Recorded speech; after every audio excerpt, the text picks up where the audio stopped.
no solo volantes. Como dije al principio, el nombre de objetos volantes no es exacto en su totalidad, ya que en muchas ocasiones, estos objetos podrían llamarse objetos acuáticos, ya que se les ha visto deslizarse por el agua o por debajo de la superficie sin que en ningún momento se les viese salir al aire y remontar el vuelo. Sin embargo, en muchas otras ocasiones, se les ha visto zambullirse, a veces a gran velocidad, sin que volviesen a emerger por lo menos, en un largo tiempo. Esto ha dado pie a que algunos testigos pensasen que se habían averiado y estrellado contra el agua, pero la realidad no es así. En unas maniobras de la Armada de los Estados Unidos celebradas al norte de Puerto Rico y en las que participaban un gran número de navíos de superficie y de submarinos, descubrieron que por debajo de los submarinos, se deslizaban unos misteriosos objetos metálicos de bastante buen tamaño a una profundidad y a unas velocidades muy superiores a las que los submarinos podían alcanzar, incluso los submarinos atómicos. Ante tan extraño suceso, las autoridades navales decidieron cambiar el objetivo de sus maniobras. En vez de cumplir un objetivo ficticio, se dedicaron arduamente durante varios días a ver qué eran los objetos que en cierta manera parecían estar desafiándolos y que, en todo caso, se burlaban de los medios más modernos de detección y ataque submarino. Insisto de que hechos tan increíbles como este abundan en la ovnística. Estos mismos objetos misteriosos han sido vistos entrando en la Tierra por medio de cavernas o grandes grietas en el suelo, o viceversa, saliendo de la Tierra a veces en la mitad de un campo donde previamente no había grieta ninguna y en su salida dejaron una especie de cráter como prueba de su increíble acción. Su origen. En cuanto a su origen, este es uno de los puntos más discutidos y más difíciles de la ovnilogía. Estamos ciertos de que vienen, pero estamos muy inciertos acerca de dónde vienen. Hace unos años los puntos de origen más comunes que se les atribuían eran Venus y Marte. Hoy ya sabemos que vienen de muchas partes diferentes y hablando con mayor exactitud sabemos que tienen orígenes muy diferentes, sin referirnos precisamente a lugares en el espacio. Probablemente muchos de los ovnis proceden no precisamente de nuestro espacio tridimensional y por eso no podemos hablar con toda propiedad de lugares o sitios de procedencia. Para no repetir algo de lo que ya he escrito bastante, transcribiré aquí sintéticamente lo que digo sobre este particular en mi libro La religión entre la parapsicología y los ovnis. Un ovni puede ser 1. Una proyección del inconsciente colectivo de la humanidad. 2. Un núcleo de energía psíquica cuasi inteligente residual, MESC, actuando automáticamente. 3. Una manifestación de entidades o energías inteligentes de otras dimensiones, jinns, hadas, ángeles, demonios, duendes, espíritus, elementales, etc., pero pertenecientes a este mundo. 4. Una manifestación de otros habitantes físicos de este mundo, subterráneos, acuáticos, aéreos, selváticos, muy superiores a nosotros en cultura, restos de otras civilizaciones anteriores desaparecidas, que evitan deliberadamente el contacto con el hombre común y tratan de disimular su presencia en nuestro mundo. 5. Una visita de seres auténticamente extraterrestres, es decir, procedentes de otros mundos. 6. Un viajero del tiempo, es decir, algo que está fuera de nuestra dimensión temporal y que por lo tanto se hace muy difícil de comprender por nuestra mente en la actualidad. Hasta aquí la cita de mi libro por la que el lector podrá ver que el problema del origen de los ovnis no es nada fácil. Allí paso a explicar cada uno de estos posibles orígenes o procedencias y a la misma fuente remito al lector interesado en profundizar en todo este fascinante tema, que a pesar de todo lo que lo han querido desprestigiar, tiene más hondura y más importancia que la mayoría de las paparruchadas a las que periódicos y revistas les conceden tanta importancia. Sus tripulantes. Una de las características más interesantes y más importantes de los ovnis es el hecho de que vienen o pueden venir tripulados. Digo que pueden venir, porque de hecho en muchas ocasiones no vienen tripulados y dan la impresión de ser objetos teledirigidos de alguna manera por no se sabe qué o quién, ya que en su interior no se discierne ningún tipo de ser viviente grande ni pequeño. Es cierto que en muchos casos no se puede saber si vienen o no vienen tripulados, pero también es cierto que en muchos casos sí se ha visto que vienen tripulados, puesto que los tripulantes han salido y han sido vistos por gente. Un detalle muy curioso es que si bien tenemos, como he dicho, cientos y miles de fotografías de los objetos volantes, sin embargo, es también muy cierto que de sus tripulantes hay poquísimas fotografías y las pocas que hay son de una autenticidad muy incierta. Este es un dato muy importante que hay que tomar en cuenta cuando uno se pone a estudiar a fondo todo el fenómeno ovni. En cuanto a los pormenores de los tripulantes de los ovnis, se podría escribir todo un libro, ya que esto es uno de los puntos cruciales de todo el estudio del fenómeno. El lector habrá notado que con frecuencia escribo extraterrestres entre comillas, y ello se debe a que no es nada seguro que la mayoría de los tripulantes de los ovnis vengan de fuera de la Tierra. Admito que algunos de ellos puedan venir de fuera de la Tierra, pero creo que la mayoría de ellos son de este planeta en el que habitan en otras dimensiones o en otros planos de existencia. La Tierra sería algo así como un condominio en el que nosotros habitamos únicamente uno de los muchos pisos que componen el edificio. Pero si bien acerca de su origen estamos muy inciertos, sin embargo, sí estamos seguros de que esos misteriosos orígenes son muy diversos, a juzgar por sus formas físicas, por su manera de expresarse y por sus acciones cuando entran en contacto con nosotros. No solo eso, sino que hemos llegado a la conclusión de que entre ellos hay tremendos antagonismos al igual que los hay entre los hombres. En capítulos posteriores hablaremos más de estos antagonismos cuando nos aparezcan en los libros sagrados, aunque disfrazados con otros nombres y apariencias. Mientras muchas personas dudan de que en realidad haya ovnis, otras personas, que se han dedicado al estudio serio del fenómeno, saben de sus tripulantes muchas más cosas de lo que se pueda imaginar. Lo difícil es interpretar los datos que recibimos de ellos. Por esto mismo, la diversidad de opiniones entre los que estudian el tema es enorme.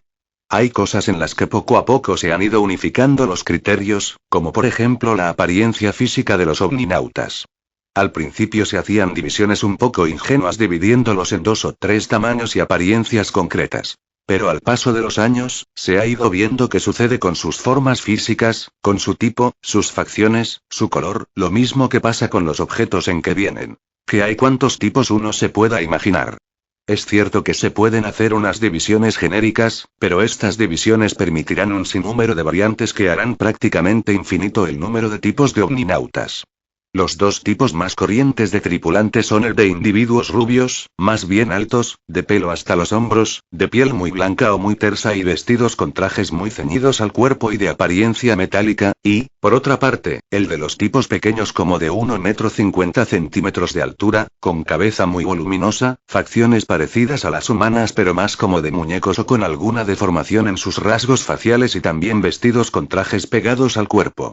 Algunas veces, se les ha visto con cascos como escafandras, con trajes que se asemejan a los de nuestros astronautas y también barbudos, con cuerpos transparentes, translúcidos o brillantes, etc. Aparte de esto se han visto también, y no escasamente, tripulantes de aspecto completamente monstruoso y hasta de formas animalescas.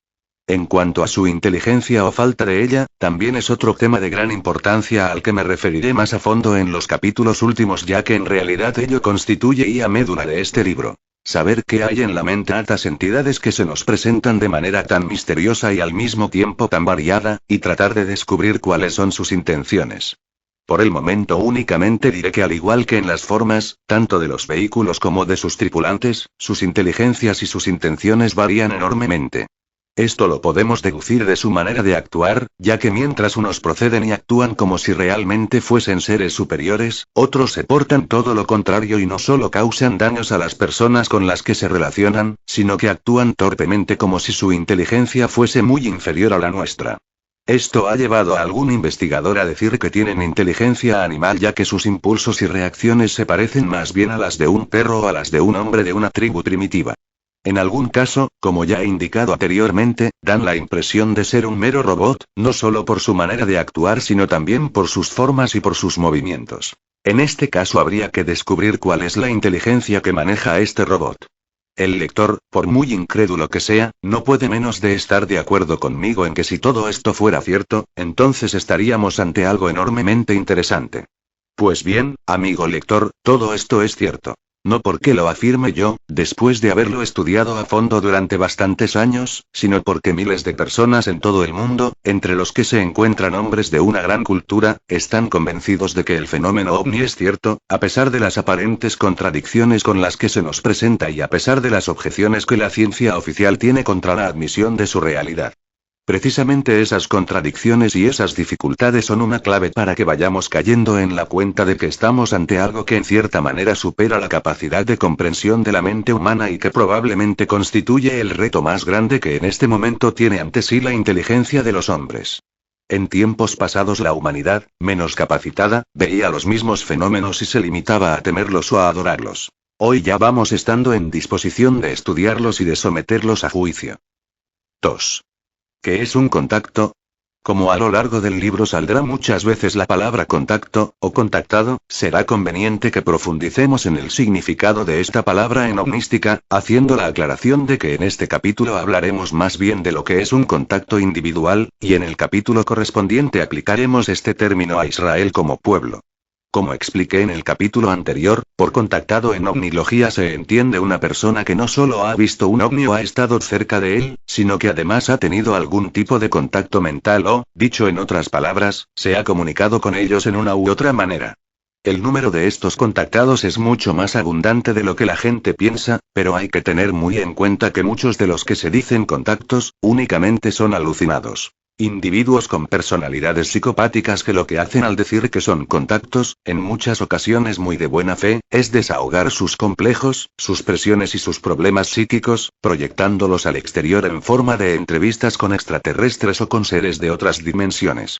Pero también sucede lo contrario y probablemente con mucha mayor frecuencia. Es decir, que hay muchísimos contactados que mantienen su experiencia en secreto, bien sea por miedo de ser ridiculizados o de perder sus puestos de trabajo o bien sea porque los mismos extraterrestres les han indicado que mantengan todo en secreto hasta que ellos se lo indiquen. Este secreto impuesto es también muy frecuente en los contactados de tipo religioso, es decir, aquellas personas que han tenido una aparición o visión. La Virgen o quien sea el ser espiritual que se les manifiesta, les suele pedir que guarden en secreto alguna parte del mensaje que les dan. En realidad creo que son muchas más las personas que habiendo tenido una experiencia la ocultan, que aquellas que fingen o que han tenido una alucinación cuando dicen que han visto un ovni y que sus tripulantes les han hablado. En todo el estudio del fenómeno ovni, hay que estar muy atentos para saber separar el trigo de la paja, porque dada la naturaleza del fenómeno, tiene un gran poder de atracción sobre individuos con ciertos tipos de psicopatía. Esto, si bien obstaculiza aún más el estudio de algo y de por sí complicado, no destruye su realidad, lo mismo que la existencia de un mal médico no destruye la realidad de los buenos médicos y de la buena medicina. ¿Quiénes son contactados? Una de las primeras preguntas que surge al hablar de los contactos es la siguiente. ¿Son los contactos fruto de la casualidad, o son más bien escogidos ex profeso por los ovninautas? En realidad, hay argumentos para defender las dos versiones. A veces después de estudiar algunos casos, da la impresión de que las circunvoluciones cerebrales de ciertos individuos tienen mucho que ver con el hecho de haber llegado a ser contactados. De hecho, las personas con un psiquismo abierto, es decir, médiums, videntes, psíquicos, tienen mayor facilidad para ver ovnis y para llegar a ser contactos que personas que carecen por completo de esas facultades.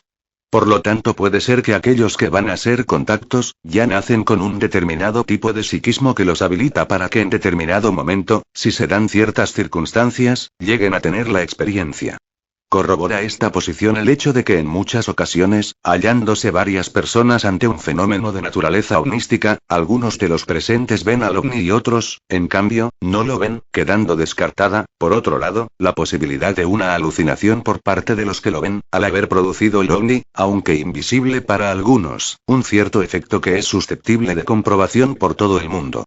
Sin embargo, en algunas ocasiones, uno se siente inclinado a pensar que es ya pura casualidad la que hizo que determinado individuo llegase a ser contacto. El hecho de estar viajando solo en la noche por una carretera solitaria parece haber sido la circunstancia determinante en muchísimos casos, de que ciertas gentes llegasen a ser contactados.